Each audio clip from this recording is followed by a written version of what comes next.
மக்களே, இந்த மெஷர்மெண்ட்டில் வத்தல் போட்டு பாருங்கள், நல்லா வரும். ஒரு 3 முறுக்கு போட்டு வறுத்து எடுத்தோம்னா ஒரு குண்டான் ஃபுல்லாக வரும். இந்த டம்ளரில் 2 டம்ளர் அரிசி, 3/4 டம்ளர் ஜவ்வரிசி போட்டு, ஜவ்வரிசி 1 ஹவர் ஊற வச்சுருங்க. அரிசி ஒரு 2 ஹவர் ஊறட்டங்க. இதுக்கு 10 டம்ளர் தண்ணி ஊற்றினேன். பக்கத்தில் சுடு தண்ணி காய்ச்சிக்கோங்க. உங்களுக்கு அளவு தெரியலையேன்னா, கஞ்சி வத்தலுக்குன்னா கொஞ்சம் தண்ணி கொஞ்சம் ஊற்றிக்கோங்க. முறுக்கு வத்தலுக்குன்னா கரெக்டாக வந்துடுங்க அளவு. ஒரே கொதி தாங்க, ஜவ்வரிசி வெந்துடும். இங்கே அரிசி மாவு ஆட்டின்னு போயிடலாம். மிக்சியில் நல்லா மைய ஆட்டிக்கோங்க. இந்த மெஷர்மெண்ட்டில் செஞ்சு பாருங்கள், சூப்பராக வரும் வத்தல். காரத்துக்கு ஏற்ற மாதிரி பச்சை மிளகாய் அரைச்சிக்கோங்க, கொத்தமல்லி, கருவேப்பிலை, சீரகம், எள்ளு போட்டுக்கோங்க. உங்களுக்கு தேவையான எள்ளு போட்டுக்கோங்க, இல்லை விட்டுருங்க. பெருங்காயத்தூள் கொஞ்சம் அதிகமாக போடுங்க. நல்லா வந்துச்சு ஜவ்வரிசி. தேவையான அளவு உப்பு போட்டுக்கோங்க. மாவு ஊற்றிக்கோங்க. நல்லா கலரி கொடுங்க.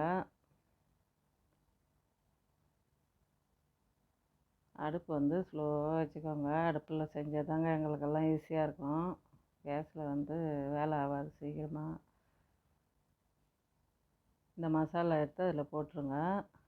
போட்டு நல்லா நான் இன்றைக்கி முறுக்கு வத்தல் தாங்க போய் போகிறேன். இந்த வெயில் காலம் வந்தால் இதெல்லாம் கொஞ்சம் மெனக்கட்டு செஞ்சுக்கணுமுன்னா வருஷம் ஃபுல்லாக சாப்பிட்லாம். கையில் ஒட்டக்கூடாது மாவு. அந்த பதத்தில் இறக்கி ஆற விட்ருங்க. ஆற விட்டணுமா இந்த பதத்துக்கு வந்துடும். எங்கள் பாப்பா தாங்க பிழிஞ்சா ஃபஸ்ட்டு.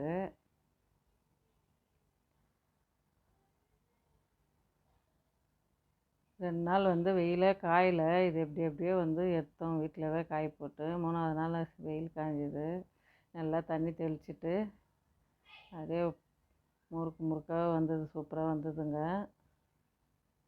வெயில் காயும் போது இது மாதிரி போட்டுக்கிட்டிங்கன்னா ஒரே நாளில் காய்ஞ்சிடும்.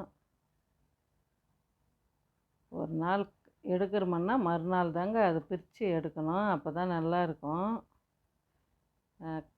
பிரித்து எடுத்தது அன்றைக்கே காஞ்சிச்சு. நல்லா காய விட்டு வறுத்து எடுத்துக்கோங்க. டேஸ்ட்டு சூப்பராக இருக்கும். ரசம், சாம்பார், காரக்குழம்புக்கெல்லாம். கடாயில் எண்ணெய் ஊற்றுங்க. எண்ணெய் காஞ்சிதான் பொரித்து எடுத்துக்கோங்க. அட்டகாசமான வத்தல் ரெடி ஆயிடுச்சு. இந்த வீடியோ பிடிச்சிருந்தால் லைக் பண்ணுங்கள், ஷேர் பண்ணுங்கள், கமெண்ட் பண்ணுங்கள், சப்ஸ்கிரைப் பண்ணுங்கள்.